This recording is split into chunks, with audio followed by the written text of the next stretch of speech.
क्रांतिकारी जय भीम साथियों, मैं आपका भाई सूरज कुमार बौद्ध। आप सबसे निवेदन करता हूं जल्दी से जल्दी आप सब लाइव आ जाएं और अधिक से अधिक लोग जुड़ जाएं, अधिक से अधिक आप शेयर कर दें ताकि अधिक लोगों तक बात पहुंचे और अधिक लोगों से मैं बातचीत कर सकूं। आज मैं बात करना चाहता हूं कि जिस तरह से सरकार ने लॉकडाउन का पीरियड बढ़ा दिया है और आज मजदूर दिवस पूरा देश मनाया, पूरी दुनिया मनाई, और मजदूर दिवस पर पूरा मजदूर, गरीब, आवाम, बहुजन समाज खाने को मजबूर है। बहुजन समाज खाने को मजबूर है, बहुजन समाज दाने को मजबूर है।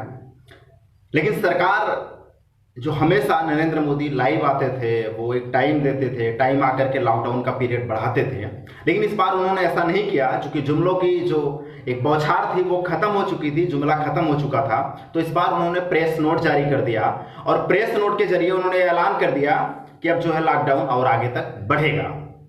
कोई बात नहीं, आपको पता है कि बहुजन समाज और इस देश का मजदूर, इस देश का गरीब किसान हमेशा से संघर्षों का आदी रहा है। यह अलग बात है कि सरकार उसको संघर्ष के साए में दोबारा ठेलती चली जा रही है। चूंकि मजदूर दिवस के दिन जिस तरह से मजदूरों को मजबूर किया जा रहा है और जिस तरह से इस देश के आवाम को दाने दाने को मजबूर किया जा रहा है, ये बहुत ही निंदनीय है। सरकार ने लॉकडाउन का पीरियड बढ़ा दिया, लेकिन यह नहीं बताया कि इस देश का गरीब आवाम खाएगा क्या।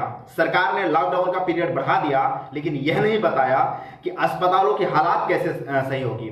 सरकार ने यह नहीं बताया कि वर्ल्ड बैंक द्वारा और एशियन डेवलपमेंट बैंक द्वारा जो करीब 2.5 बिलियन अरब करोड़ रुपए आ चुका है, 2.5 अरब करोड़ रुपए आ चुका है, वो कहाँ जाएगा।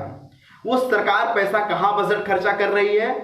सरकार ने एक नया ऐलान भी किया पीएम केयर फंड के नाम से, उसमें जो पैसा जमा हो रहा है वो किस पर खर्च होगा, सरकार ने कुछ बात का ऐलान नहीं किया। चूंकि आज मजदूर दिवस है तो मजदूर दिवस पर एक बहुत पते की बात की जाएगी। सरकार ने जिस तरह से कोरोना के दौर से गुजरने के लिए लॉकडाउन किया है, उस लॉकडाउन में जब गरीब मुहताज है खाने को, ऐसे में वर्ल्ड बैंक ने $1 अरब सरकार को कर्ज दिया, एशियन डेवलपमेंट ने $1.5 अरब सरकार को कर्ज दिया, लेकिन सरकार पैसा कहां खर्च कर रही है कुछ नहीं पता। पीएम केयर फंड में हजारों करोड़ रुपए आ चुके हैं, पीएम एनआरएफ में हजारों करोड़ रुपए पहले से ही जमा थे, फंड कहां जा रहा है कुछ भी पता नहीं है। इसी बीच में एक नई खबर आती है कि आरबीआई ने 68,000 करोड़ रुपए जो है वो माफ कर दिया। किसके? 50 विलफुल डिफॉल्टर्स के। विलफुल डिफॉल्टर्स का मतलब होता है ऐसे डिफॉल्टर्स जो जानबूझ के कर्ज अदा न कर रहे हैं। यानी सरकार को पता है कि उनके पास पैसे हैं, लेकिन वो जानबूझ के कर्ज नहीं अदा करना चाहते हैं और सरकार उनका कर्ज माफ कर रही है। यहाँ गरीबों का, अगर गरीब एक किसान है, किसी बीमा की किस्त नहीं जमा कर पाता, कहीं कर्ज नहीं जमा कर पाता, सरकार उसकी जमीन कुर्क कर लेती है। सरकार उसकी जमीन कुर्क कर लेती है, उसको जेल में डाल दिया जाता है। लेकिन तमाम ऐसे मेहुल चौकसी जैसे भगोड़ों को, तमाम ऐसे मेहुल चौकसी जैसे दलालों को सरकार शह दे रही है। क्योंकि सरकार के छोटे भाई हैं नीरव मोदी, सरकार के बड़े भाई हैं विजय माल्या, सरकार के जो तमाम सत्ताखोर लोग हैं वो लोग शह दे रहे हैं इस देश के अपराधियों को। आप पता कीजिएगा उस विलफुल डिफॉल्टर्स में ऐसे कितने लोग हैं जो schedule caste tribe backward minority समाज से आते हैं। आपको पता चलेगा गरीबों की कोई जाति होती ही नहीं। जब आप पता करेंगे मजदूरों की जाति क्या है, तब आप पता चलेगा कि मजदूर जो मर रहे हैं वो किस जाति के हैं। आप जानेंगे कि इस देश के मजदूर जो हैं वो अमूमन बहुजन समाज के लोग हैं। सरकार इसीलिए उनके हक में कोई बात नहीं बोल रही है क्योंकि उनको पता है कि उनके जान की कोई मोल नहीं है सरकार की नजर में। भगत सिंह 1928 में कह गए थे कि untouchables are the real working class, be united. यानी इस देश के जो अछूत हैं, यानी बहुजन समाज के जो लोग हैं वो असली सर्वहारा हैं, इसलिए संगठनबद्ध हो जाओ।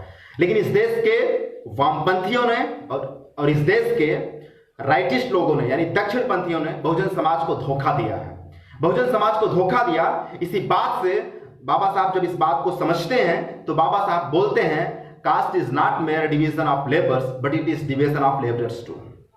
यानी जाति जो है वो केवल श्रम का एक विभाजन नहीं है बल्कि श्रमिकों का भी विभाजन है। बाबा साहब आगे भी कहते हैं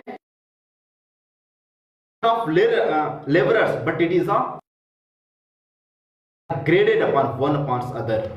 एक धर्मसत्ता है जो एक के ऊपर एक सीढ़ी नुमा बनी हुई है। इसी को तोड़ने की जरूरत